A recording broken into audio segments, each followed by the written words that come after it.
Welcome to the Challenge Remo. You will now have the race briefing. You can follow the race's split times via the link shown on the second slide. Upon your arrival, you will be given a race package containing the technical envelope. For those competing in the triathlon races, the technical envelope will include the swim cap, the sticker for your bike, the sticker for the bag to be delivered to the backdrop, the bracelet that all athletes must wear before entering the transition area, the ticket for the pasta party, the bib and the helmet number. Both the bib and the helmet number will have a Pika code, which you can use to access your race photos. Additionally, for middle distance athletes only, there will be 2 square numbers to place on the red bags for depositing items for T1 and T2 in the transition area.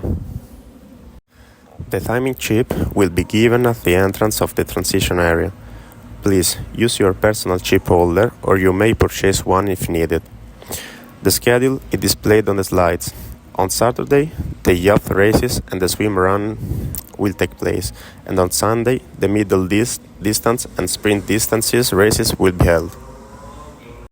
Please remember to make a checklist to ensure you have everything properly positioned and ready before entering the transition area.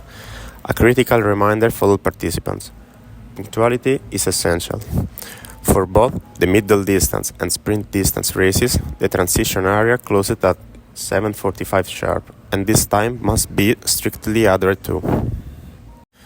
Regarding wetsuits, we cannot yet confirm whether they will be mandatory, optional, or prohibited. The judges will measure the water temperature on Sunday morning before the transition area opens and will make their decision accordingly. The temperature limits for prohibiting wetsuits are 22 degrees for the sprint distance and 24.6 degrees for the middle distance.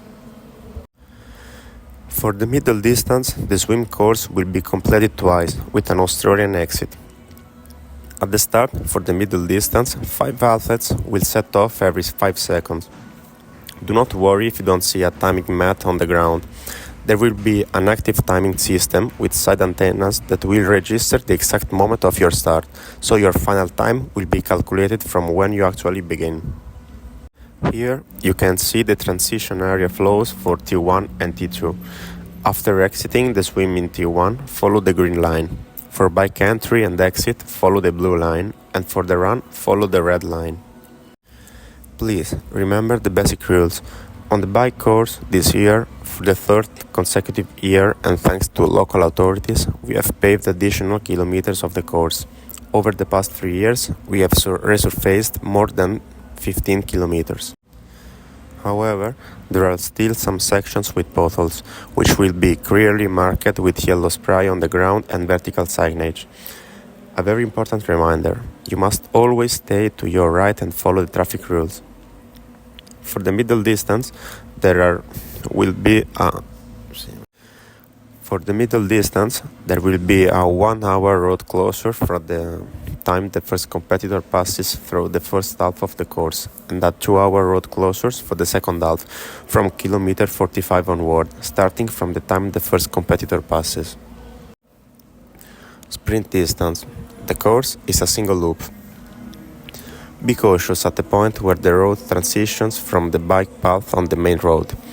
A bypass has been created, but it's a bit narrow.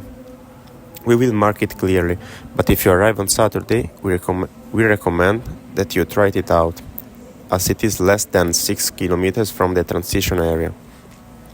You can also find medical information here. Remember that for pro athletes, and not only, the no draft distance for the middle distance is 20 meters.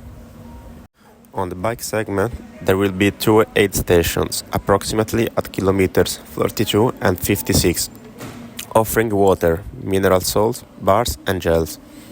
Please note there will be a littering zone 150 meters before and after the aid station. For the post-bike bags, they will be red and must be hung on the designated rack. Run course, 3 laps of 7 kilometers. Each lap will have an aid station at kilometer 0, 2.4 and 4.8, offering water, mineral salts, bars and gels. Toilets will be available at the 2.4 km and 4.8 km aid stations. Swimrun course.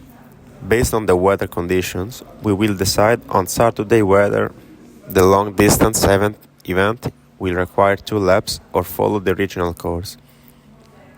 In any case, here you can find all the sections of the original course for the medium and short distances. If the weather is bad, the short distance course will be done twice for the long distance participants. There will be an aid station at the top of Madonna della Guardia and another at Madonna della Costa. Those competing in the long distance event will have 2 aid stations, while those in the short distance event will have 1. Remember the basic rules: no music, no headphones, bib number visible at the front, and be mindful of the cut-off times for both the middle and sprint distances. Thanks to our partner Powerbar, we will have Energize Fuel Gel, the new Powerbar Gel, and isoactive mineral salts available on the course. We thank you for choosing Challenge Sanremo and hope you enjoyed the race. We would also like to extend our thanks to all our partners.